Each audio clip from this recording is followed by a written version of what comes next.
Friends, ഇന്ന് നമുക്ക് Austin റോഡുകളിലൂടെയുള്ള ഒരു യാത്ര കണ്ട് ആസ്വദിച്ചു വന്നാലോ?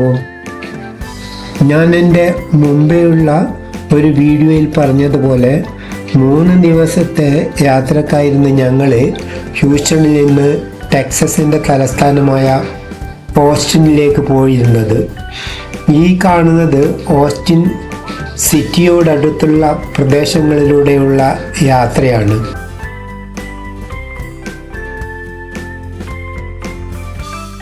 ഇത് ഞങ്ങളുടെ 2ാം ദിവസത്തെ റോഡ് യാത്രയാണ്. ഓസ്റ്റിൻ പ്രകൃതിയാൽ അനുഗ്രഹിക്കപ്പെട്ട യുഎസിലെ പ്രധാനപ്പെട്ട നഗരങ്ങളിലൊന്നാണ്. യുഎസിലേതായാലും കാനഡയിലേതായാലും ഞാൻ സഞ്ചരിച്ച എല്ലാ സ്ഥലങ്ങളും വളരെ വൃത്തിയുള്ളവയായിരുന്നു.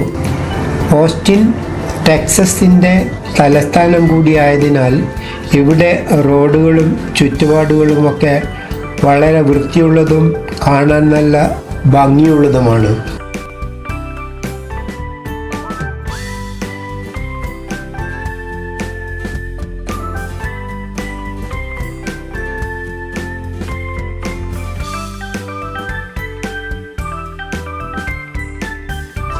എവിടെ നോക്കിയാലും നല്ല ഗ്രീനറിയാണ്. കെട്ടിടങ്ങളുടെ സമീപത്തും റോഡ് അരികിലും ഒക്കെ പച്ചപിടിച്ച വൃക്ഷങ്ങളും ചെടികളും നട്ടുപിടിപ്പിച്ചിരിക്കുന്നു, ഭംഗിയായി സൂക്ഷിച്ചിരിക്കുന്നു.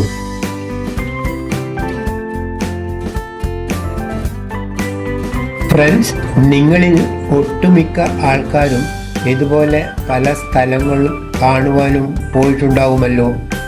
വഴികളും റോഡുകളും വൃത്തിയായി സൂക്ഷിച്ചതും ചുറ്റും ഭംഗിയുള്ള കാഴ്ചകളും ഒക്കെയുള്ള നിങ്ങൾ സന്ദർശിച്ച ഏതെങ്കിലും സ്ഥലം ഒന്ന് പറയാമോ? കമൻ്റ് ചെയ്യണേ. എനിക്ക് അറിയാനുള്ള താല്പര്യം കൊണ്ടാണ്.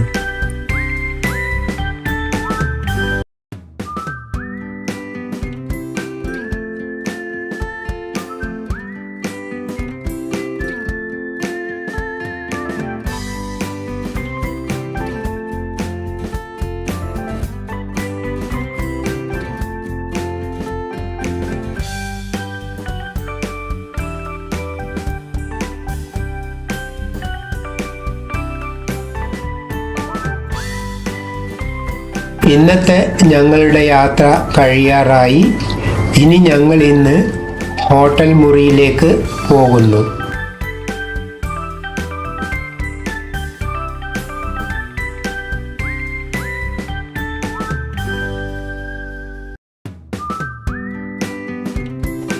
ഇത് ഞങ്ങളുടെ അടുത്ത ദിവസത്തെ, അതായത് 3ാമത്തെ ദിവസത്തെ യാത്ര. ഇന്ന് ഞങ്ങൾ ഹ്യൂസ്റ്റണിലേക്ക് തിരിച്ചു പോകും.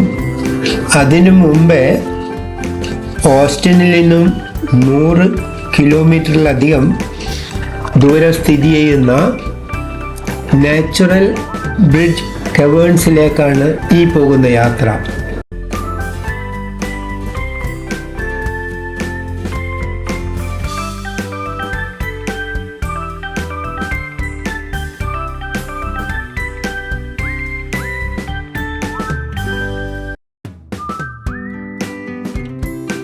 ഈ കാണുന്ന ഡൗൺ ടൗൺ ഓസ്റ്റിനിലൂടെയാണ് ഞങ്ങൾ പോകുന്നത്.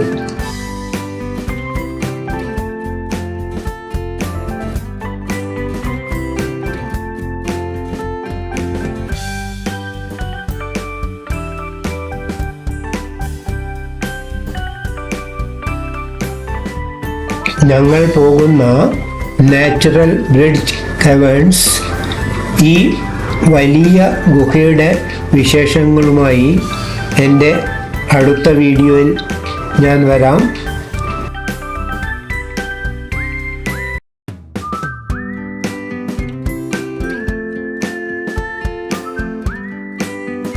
ഫ്രണ്ട്സ്, എൻ്റെ വീഡിയോ കണ്ടുകൊണ്ടിരിക്കുമ്പോൾ തന്നെ ലൈക്ക് ചെയ്യാനും കമൻ്റ് ചെയ്യാനും പറ്റുമെങ്കിൽ ഷെയർ ചെയ്യാനും, അതുപോലെ തന്നെ പുതുതായിട്ട് കാണുന്ന ആരെങ്കിലും ഉണ്ടെങ്കിൽ എൻ്റെ ചാനൽ സബ്സ്ക്രൈബ് ചെയ്തിട്ട് എന്നെ സപ്പോർട്ട് ചെയ്യാനും മറക്കരുത്.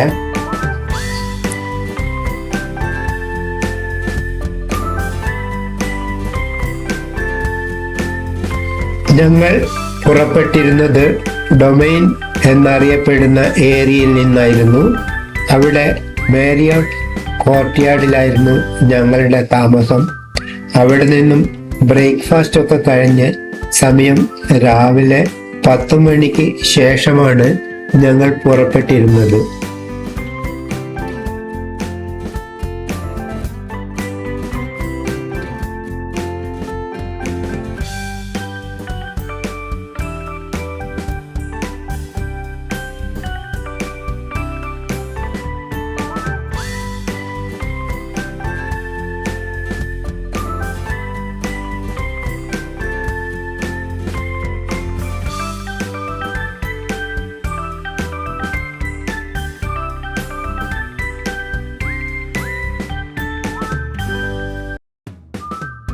ഇപ്പോൾ ഞങ്ങൾ സിറ്റി ഏരിയ ഒക്കെ കഴിഞ്ഞുള്ള യാത്രയാണ്.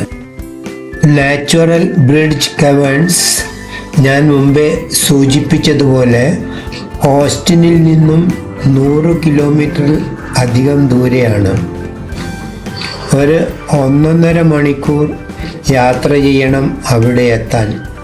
ഇത് ടെക്സസിലെ മറ്റൊരു പ്രധാനപ്പെട്ട നഗരമായ പിക്നിക് സ്പോട്ടായ സാൻ ആന്റോണിയോവിൽ നിന്നും 30 കിലോമീറ്റർ മാത്രം ദൂരത്താണ് സ്ഥിതി ചെയ്യുന്നത്.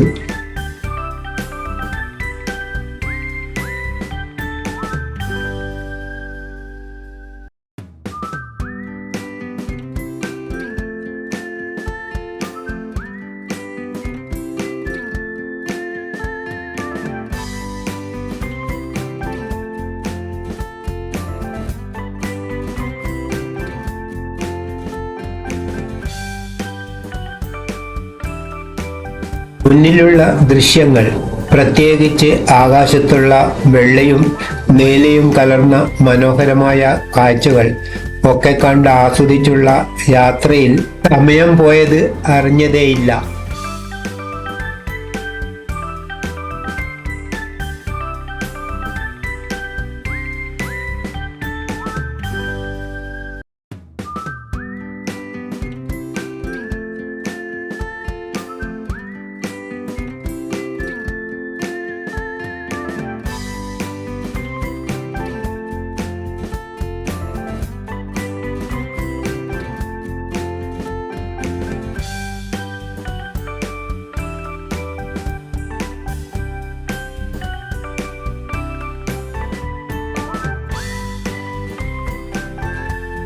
നമ്മുടെ ഡെസ്റ്റിനേഷൻ ഏകദേശം എത്താറായി.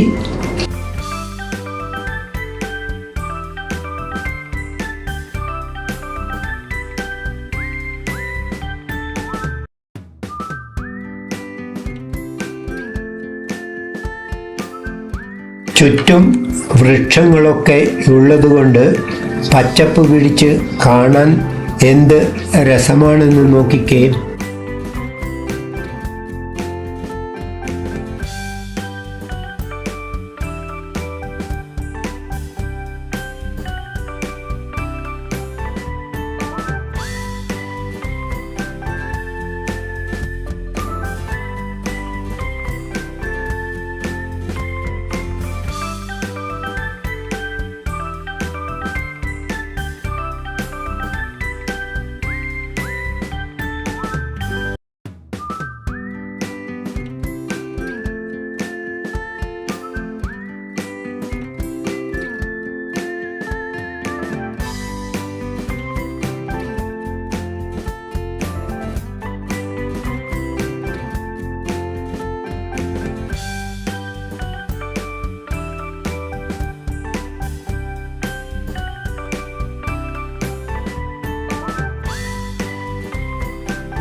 അപ്പോൾ ഫ്രണ്ട്സ്, എൻ്റെ വീഡിയോ കണ്ട് എൻ്റെ കൂടെ സഞ്ചരിച്ച് എന്നെ സപ്പോർട്ട് ചെയ്ത എല്ലാവർക്കും വളരെയധികം നന്ദി. നാച്ചുറൽ ബ്രിഡ്ജ് കേവേഴ്സ് എന്നറിയപ്പെടുന്ന ഈ മനോഹരമായ ഗുഹകളുടെ വിശേഷവുമായി നമുക്ക് അടുത്ത വീഡിയോയിൽ വീണ്ടും കാണാം. Thanks for watching. Bye bye. See you soon.